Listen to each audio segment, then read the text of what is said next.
Bapak Presiden bisa menjaga netralitas dan menegaskan kepada seluruh aparat untuk menjaga netralitas di dalam Pilpres. Kita berharap pertemuan ini membawa kebaikan. Kita baru saja diundang makan oleh Bapak Presiden dan lumayan tadi ya makannya. Saya makan banyak. Ada soto tadi ya, soto, lontong, cumi-cumi, sayur, lumayan. Jadi bagus ya, kita juga dalam suasana yang akrab. Dan tadi kami juga ucap terima kasih diundang. Kalau nggak diundang kita jarang bisa kumpul ya. Begitu. Saya kira demikian ya. Jadi beliau juga berharap suasana bagus dan kita juga berharap suasana baik.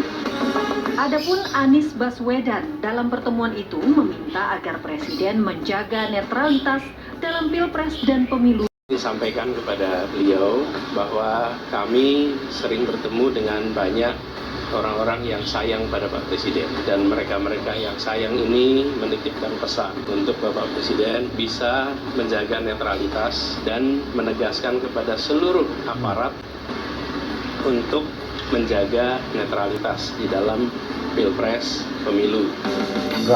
Sedangkan Ganjar menyatakan bahwa Presiden mendukung sistem demokrasi yang baik. Ia juga mengajak masyarakat untuk menjaga pemilu yang damai. Tadi kita setelah bertiga bareng ngobrol sama Pak Presiden, kita tahu persis Pak Presiden mencoba untuk kita selalu bisa berkomunikasi dengan baik, dan beliau orang baik, insya Allah juga akan mendukung sistem demokrasi yang baik, dan mudah-mudahan tadi yang disampaikan oleh beliau-beliau juga insya Allah akan bisa dilaksanakan.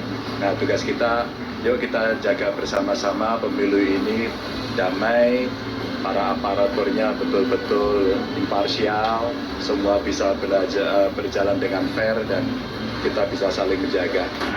Pertemuan itu dianggap sebagai langkah baik menjelang Pilpres.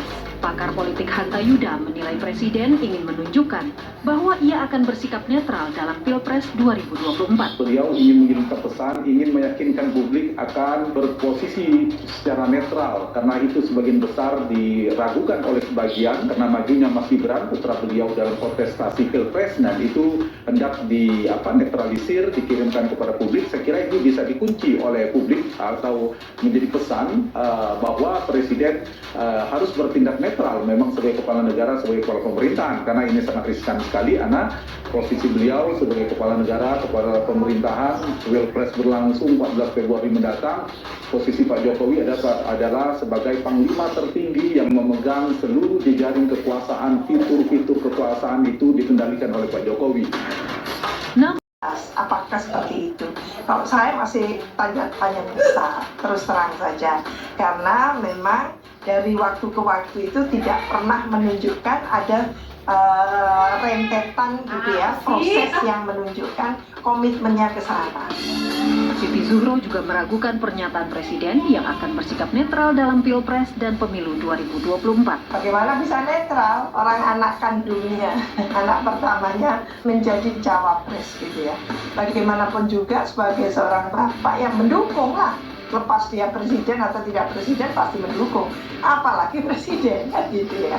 Jadi netralitas tadi itu tidak hanya dimintakan dari seorang Pak Jokowi, tapi jangan menggunakan kekuasaannya. Maksudnya itu, jangan menggunakan kekuasaan dalam hal ini otoritas Pak Jokowi sebagai gitu ya, penguasa tertinggi untuk bidang eksekutif. Siap, aminkan Jakarta. Amin, amin, amin.